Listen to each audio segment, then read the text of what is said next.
بسم اللہ الرحمن الرحیم۔ دوستو، بھائیوں، ساتھیوں، حاجی میاں نذیر فیضی یوٹیوب چینل والے آپ سے مخاطب ہیں۔ آج پھر میں ایک نئی موضوع کے ساتھ آپ سے ہم کلام ہوں، جس کا عنوان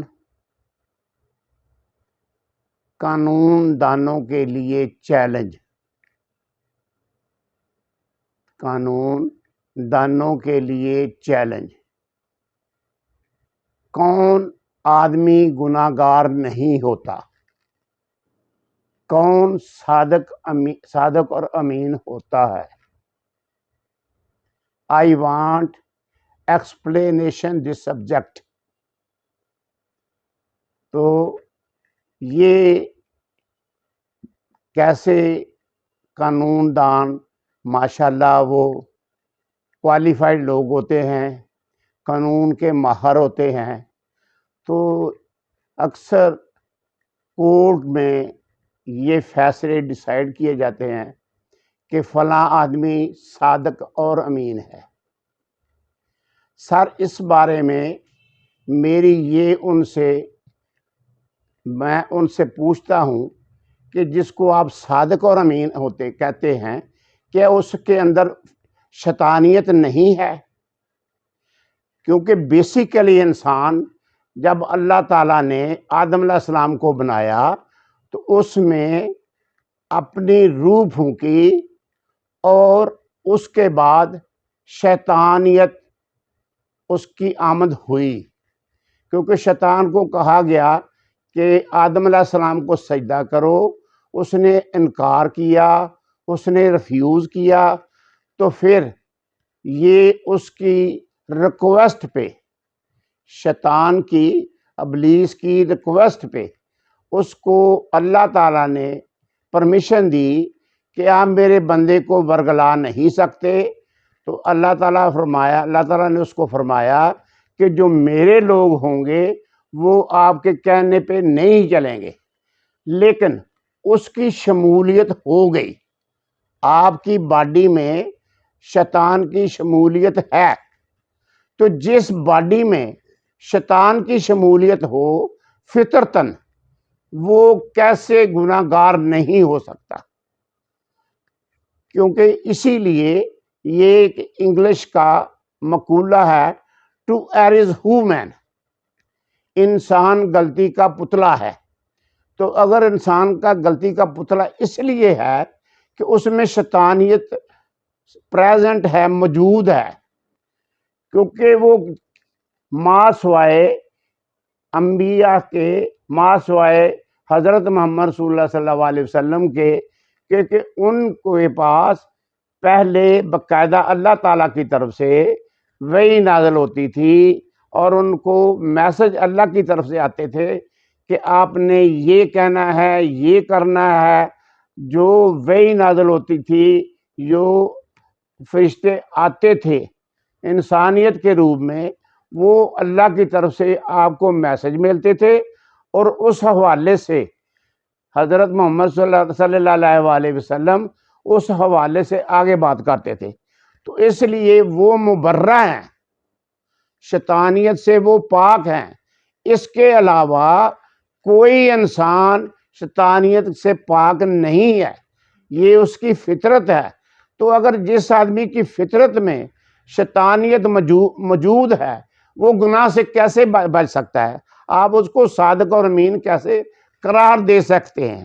تو اس لیے یہ میرا ایک سوال ہے کہ آپ صادق اور امین قرار دے دیتے ہیں، اور فلاں آدمی جو ہے وہ سچا ہے، فلاں آدمی وہ جھوٹا ہے، فلاں آدمی گناہ گار ہے، فلاں آدمی گناہ گار نہیں ہے، فلاں آدمی بد ہے۔ تو یہ ساری چیزیں دیکھیں، شیطانیت ہر انسان کے ساتھ موجود ہے۔ تو اگر وہ موجود ہے، تو اگر وہ زیادہ گناہ گار نہیں ہوا تو تھوڑا ضرور ہوگا، کیونکہ اس میں شیطان کی موجود ہے۔ تو جب شیطان موجود ہے تو اس میں ظاہر ہے کہ وہی جو محاورہ کہا گیا کہ انسان غلطی کا پتلا ہے، تو اسی لیے یہ بات کہی گئی کہ اس میں غلطی آنی ہے، اس نے جھوٹ بولنا ہے، اس نے چغلی کرنی ہے، اس نے برائی کرنی ہے، وہ نہیں بچ سکتا۔ ہاں، کوئی علماء حضرات میں کوئی مفتی صاحب ہوں، کوئی عالم صاحب ہوں، جیسے مرضی ہوں، گناہ سے پاک ماں سوائے نبی کی ذات کے کوئی آدمی گناہ سے پاک نہیں ہو سکتا، یہ ایک اٹل بات ہے۔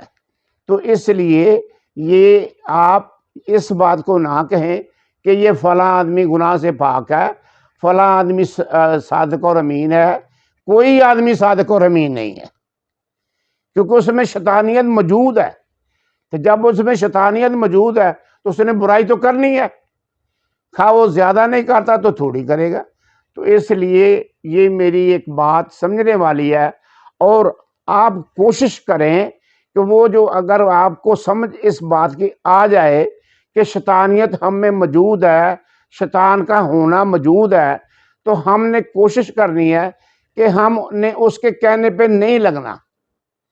اس نے جو ہمیں برائی کی طرف اس نے راغب کرنا ہے، اس نے ہماری توجہ مبذول کرانی ہے، تو ہم نے کوشش کرنی ہے کہ ہم اس طرف نہیں جائیں گے، کیونکہ ویسے بھی ایک عمر کا تقاضا ہوتا ہے، جب آدمی ینگ ہوتا ہے، جب آدمی جوان ہوتا ہے تو ان باتوں کو نہیں بات سمجھتا، اور اس کو برائی میں وہ زیادہ اچھا فیل کرتا ہے۔ ہمیشہ برائی جو ہے نا اس میں اچھا جوان فیل کرتا ہے۔ تو جو اچھائی ہوتی ہے، جو نیکی کا کام ہوتا ہے، وہ اس میں اتنی اچھائی فیل نہیں کرتا، وہ انجوائے نہیں کرتا، وہ برائی میں انجوائے کرتا ہے۔ تو لہٰذا یہ بات ایک قابل غور ہے۔ تو جب آدمی ایجڈ ہوتا ہے، وہ 70-60 ابو ہوتا ہے، تو پھر ان کو یہ سوچ بچار ہونی چاہیے کہ بھی میرے میں ایک چیز موجود ہے اور میں نے اس سے بچنا ہے، کہ میرے میں بنیادی طور پہ شیطان موجود ہے اور اس کی شیطانیت ہوگی، لیکن میں اس سے بچنا ہے، میں اس کے کہنے پہ نہیں لگنا، میں اپنے رحمان کو، اپنے مالک کو اور نبی کریم صلی اللہ علیہ وسلم کے اہم احکامات کے مطابق اپنے آپ کو چلانا ہے، ہر برائی سے بچنا ہے۔ اور اسپیشلی پھر میں بات جھوٹ کی طرف کہوں گا کہ جھوٹ ایک ایسا گناہ ہے جس کو ہمارے لوگ، ہمارا معاشرہ اس کو گناہ ہی نہیں سمجھتا، وہ ایک روٹین ہے، اس کی لائف کا ایک حصہ بن گئی ہے، اس کو وہ جھوٹ سمجھتا نہیں۔ حالانکہ میں نے پچھلی اپنی ویڈیوز میں جھوٹ کے بارے میں تذکرہ کیا تھا کہ جھوٹ سب سے بڑا گناہ ہے، کیونکہ جھوٹ جو ہوتا ہے نا، ہر برائی کو، ہر کوتاہی کو، ہر گناہ کو، یہ اس کا ایک شیلٹر ہے، اس کی چھتری بنتا ہے، اس کو کور کرتا ہے کہ بھی اس آدمی نے یہ گناہ نہیں کیا، اس آدمی نے یہ جھوٹ نہیں بولا، چوری نہیں کی، اس آدمی نے چغلی نہیں کی، اس آدمی نے اس کا حق نہیں کھایا۔ تو یہ جھوٹ جو ہوتا ہے نا، یہ ایک شیلٹر کا کام دیتا ہے۔ تو اس لیے سب سے بڑا گناہ جو ہے نا وہ جھوٹ ہے۔ تو لہٰذا جھوٹ کو آپ مد نظر رکھیں، کوشش کریں کہ آپ جھوٹ نہ بولیں، اور گناہ کوئی کر لیں لیکن جھوٹ سے بچیں۔ سب گناہوں کا سب سے بڑا گناہ جو ہے نا وہ جھوٹ ہے، اور یہ آپ کو دوزخ میں پہنچائے گا۔ تو لہذا اگر آپ نے دوزخ سے بچنا ہے تو سب سے ضروری بات ہے کہ جھوٹ سے اگر آپ پرہیز کر جائیں گے، آپ نے جھوٹ نہیں بولنا، اگر برائی، کوتاہی، غلطی ہو گئی ہے وہ سچ کہہ دینا ہے، اور اللہ تعالیٰ سے معافی مانگنی ہے کہ اے میرے مالک، اے اللہ تعالیٰ، مجھ سے غلطی ہو گئی، مجھ سے گناہ سرزد ہو گیا، تو اللہ تعالیٰ مجھے معاف کر دے۔ تو یہ تو حل ہے نا اس کا، اس لیے جھوٹ سے جو نا جھوٹ نہیں بولنا۔ تو برائے مہربانی یہ میری باتیں قابل غور ہیں، اور اکثر کبھی آج تک کبھی کسی انسان نے اس طرف توجہ نہیں دی کہ صادق اور امین کیسے ہوتا ہے نہیں ہوتا، اور گناہ گار آدمی کون ہوتا ہے اور کون نہیں ہوتا۔ اس لیے یہ باتیں قابل غور ہیں، ان پر غور کریں، اور آپ بھی یہ باتیں سوچتے ہوئے اس کے مطابق اپنی زندگی کا کردار ادا کریں، اور اللہ تعالیٰ آپ کو نیک ہدایت دے اور سوچنے کی توفیق دے۔ برائے مہربانی میری یہ بات اس پر توجہ کریں، اور اللہ تعالیٰ سے اگر آپ نے کوئی گناہ آپ سے سرزد ہو گیا ہے تو آپ اس سے اللہ تعالیٰ سے معافی مانگیں، اور اگر بندے کے ساتھ کوئی زیادتی ہو گئی ہے تو اس سے بھی آپ معافی مانگ لیں، کیونکہ اللہ تعالیٰ فرماتا ہے کہ اگر کسی آدمی کے ساتھ تم نے زیادتی کی ہے تو اس کو میں نہیں معاف کر سکتا، وہی آدمی جس سے آپ نے زیادتی کی ہے وہی معاف کر سکتا ہے۔ تو اس طرح آپ نے اگر کسی آدمی کے ساتھ کوئی آپ کو غلطی سے زیادتی ہو گئی ہے غیر دانستہ طور پر، تو آپ اس سے معافی مانگ لیں۔ اس سے معافی اللہ تعالیٰ نہیں دے سکتا، وہ آدمی معافی دے گا تو آپ کی جان بچے گی۔ تو یہ میری ہے جی آخری بات، اس کو آپ پسند کریں، لائک کریں، اور حاجی میاں نذیر فیضی یوٹیوب چینل پہ آپ سبسکرائب کریں۔ لیکن مجھے امید نہیں، آپ پتہ نہیں مجھے سمجھ نہیں آتی کہ میں اتنی اچھی باتیں اور اتنی سبق آموز باتیں اور آپ کی زندگی کے بہتر کرنے کے لیے آپ کو میں باتیں بتاتا ہوں، سناتا ہوں، آپ کو سمجھاتا ہوں، لیکن آپ سبسکرائب نہیں کرتے۔ تھینک یو، اللہ حافظ۔